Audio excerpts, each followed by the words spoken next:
নমস্কার, শুরু করছি দমদম 10। আপনাদের সঙ্গে রয়েছে আমি সম্প্রীতা। শুরুতেই নজর রাখবো খাদ্য ভবনের দিকে। ধর্মঘট ঘিরে খাদ্য ভবনের সামনে বচসা ধুমধুমার। খাদ্য ভবনে কর্মীদের ঢুকতে বাধা দেওয়ার অভিযোগ। ধর্মঘটীদের সঙ্গে বচসা। সুশোভন রয়েছেন আমাদের সঙ্গে। সুশোভন, কি চলছে ওখানে? দেখো, যারা ধর্মঘট করছেন তারা একেবারে খাদ্য ভবনের সামনে যে দুটো গেট রয়েছে সেই দুটো গেট তারা বন্ধ করে দিয়েছেন এবং যারা এখানে যারা কর্মচারীরা কাকে হুমকি দিচ্ছেন? কাকে হুমকি দিচ্ছেন? কাকে হুমকি দিচ্ছেন? কারা হুমকি? এখানে এক ব্যক্তি সাংবাদিক উনি হুমকি দিচ্ছেন কাকে? হুমকি দিচ্ছেন কাকে? হুমকি দিচ্ছেন কেন? আপনি কে? হুমকি দিচ্ছেন কেন? সাংবাদিকদের হুমকি দিচ্ছেন কেন? হুমকি দিচ্ছেন কেন? হুমকি দিচ্ছেন কেন? এখানে যারা মূলত এসছেন তারা তারা এখানে ধর্মঘট করছেন এবং তারা মূলত এখানে রয়েছেন এবং রীতিমতো যারা এখানে ধর্মঘটীরা রয়েছে তারা বলছে যে এখান থেকে তাদের সরানো যাবে না। এবং আচ্ছা, আপনাদের সমস্যা চুরিকে সমর্থন করছে সরকারের দালাল, আমাদেরকে প্রতিহত হচ্ছে। চোর! আপনারা ওখানে কি গাড়িতে শুয়ে পড়েছিলেন? আমাকে বাধা দিয়েছে, তাই শুয়ে পড়েছি। দেখো, যে ব্যক্তি সেই ব্যক্তি ইতিমধ্যে ভেতরে ঢুকে যাচ্ছে খাদ্য ভবনের ভেতরে এবং যারা ধর্মঘট করছিলেন তারা রীতিমতো ধাওয়া করেছে এই মুহূর্তে। এবং কি পরিস্থিতি যা দেখো, এই মুহূর্তে তারা তারা একেবারে ভেতরে ঢুকে গেছে এবং এই মুহূর্তে যারা রয়েছেন তাদের সঙ্গে কথা বলার চেষ্টা করব। ভাস্কর ঘোষ তিনি নিজেও রয়েছেন। আচ্ছা, এখানে এই পরিস্থিতি, ভাস্কর বাবু, এই পরিস্থিতি কেন তৈরি হলো কি বলবেন? এরা হচ্ছে অনুপ্রাণিত ব্যক্তি এবং আইপ্যাকের লোকজন প্রত্যেকটা দপ্তরে ঢোকানো আছে। এর রিচটা কীরকম? ধরুন, ব্লকে বিডিও আছেন, সেই বিডিওর পাশে একজন শ্যাডো বিডিওকে বসিয়ে রাখা হয়েছে আইপ্যাকের লোক হিসাবে। এরা হচ্ছে সেই আইপ্যাকের লোকজন যারা মানুষকে তাদের মৌলিক অধিকার হরণ করার জন্য দপ্তরে বসে আছেন। শুধু নয়, মানুষ যাতে ধর্মঘট করতে পারে তার অধিকারকেও তারা হরণ করার চেষ্টা করছেন। এই রাজ্যটাতে যখন দপ্তরে কাটমানির সিন্ডিকেট চলে, কর্মচারীদের অধিকার রক্ষা হয় না, রাজ্যের ছেলেমেয়েরা চাকরি পায় না, তখন এদের মুখ দেখতে পাবেন না। এরা শুধুমাত্র এই কাটমানি সিন্ডিকেটের অংশীদার এবং তাদের ধারক বাহক এই অফিসগুলোতে। এই খবর নিন এই ব্যক্তিকে। আপনি চেনেন? উনি কি সহকর্মী? এরা কোনো কর্মচারী নয় তো। আমরা রিকোয়েস্ট করছি যে প্রেসের পক্ষ থেকেও এর স্বরূপটাকে যে আপনারা তুলে ধরেছেন এটাই যথেষ্ট। যেভাবে ওনার স্বরূপটাকে তুলে ধরা হয়েছে, আমাদের সাথে যে ব্যবহারটা করছিলেন, রাজ্যের মানুষের কাছে পরিষ্কার যে এরা কোন আঙ্গিকে কথা বলেন এবং তারা কারা, এটা পরিষ্কার হয়ে গেছে।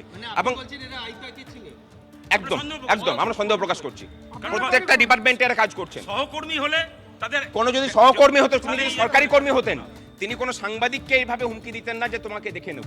এটা কোনো সরকারি কর্মীর ভূমিকা হতে পারে না, কোনো বক্তব্যও হতে পারে না। কারণ একজন সরকারি কর্মী, তার অন্তত আইন কানুন সম্পর্কে ন্যূনতম জ্ঞান থাকা প্রয়োজন।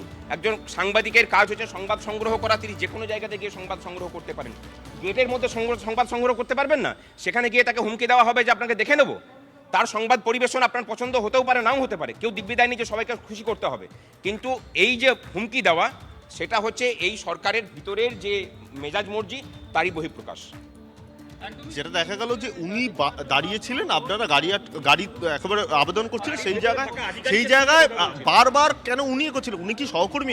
আপনারা তো এখানে কাজ করেন, কোনোদিন দেখা হয়েছে ওনার সঙ্গে?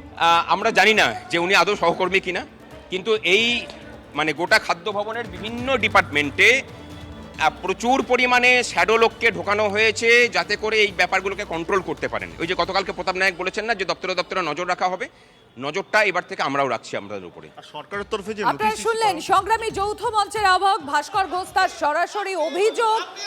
তখন ঠিক কি ঘটেছিল, কোন ঘটনাকে কেন্দ্র করে উত্তপ্ত হয়ে ওঠে খাদ্য ভবন চত্বর, একবার দেখাই আপনাদের।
খাদ্য ভবনের সামনে ছবিটা আপনাদের সামনে আমরা তুলে ধরছি।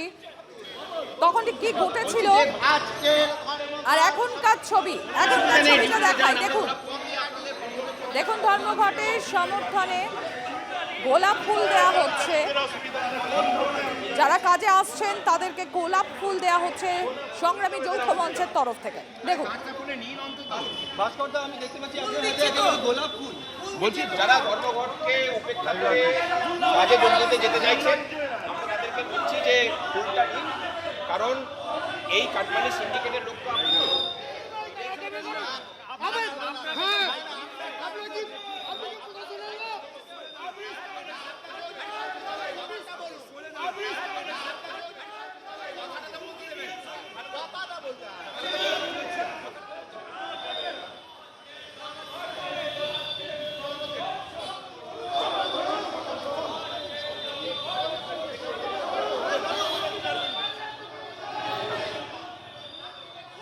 খাদ্য ভবনের সামনে ছবিটা আপনাদেরকে আমরা দেখালাম। কলকাতা পুরসভা সেখানে কি চলছে, সেখানকার ছবিটা ঠিক কিরকম জানবো।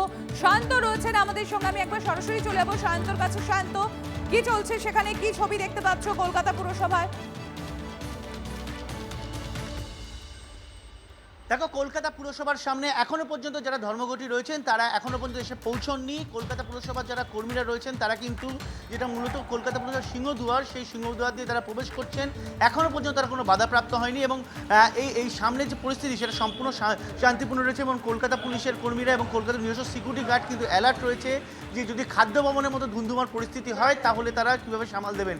যদিও যেটা যৌথ কর্মী যারা যৌথ যারা মঞ্চ রয়েছে, যৌথ মঞ্চের তরফে কিন্তু জানিয়ে দেওয়া হয়েছে তারা 10টা সাড়ে 10টার মধ্যে তারা এই কলকাতা পুরসভার সামনে আসবেন এবং তারা বিক্ষোভ প্রদর্শন করবেন এবং সেই মতো কিন্তু কলকাতা পুলিশকে বলা রয়েছে।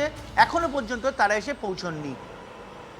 আমাদের নজর থাকবে সায়ন্ত সুশোভন বিভিন্ন জায়গায় সরকারি দফতরের সামনে থেকে সেখানকার ছবি তুলে ধরছে টিভি9 বাংলায়।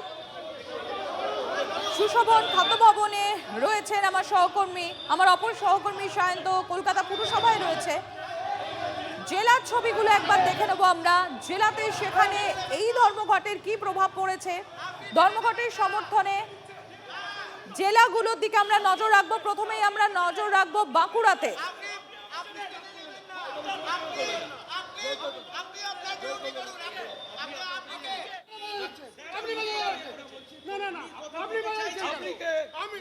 আমরা নজর রাখবো বাঁকুড়ার দিকে। ধর্মঘটের সমর্থনে বাঁকুড়া জেলা শাসকের দপ্তরের মূল গেট ঘেরাও, বিক্ষোভ শুরু যৌথ মঞ্চের কর্মীদের। এই মুহূর্তে আপনারা দেখছেন খাদ্য ভবনের সামনের ছবিটায় যখন অশান্তি হয় ঠিক কিরকম পরিস্থিতি ছিল তখন সেই ছবিটাই দেখছেন আপনারা।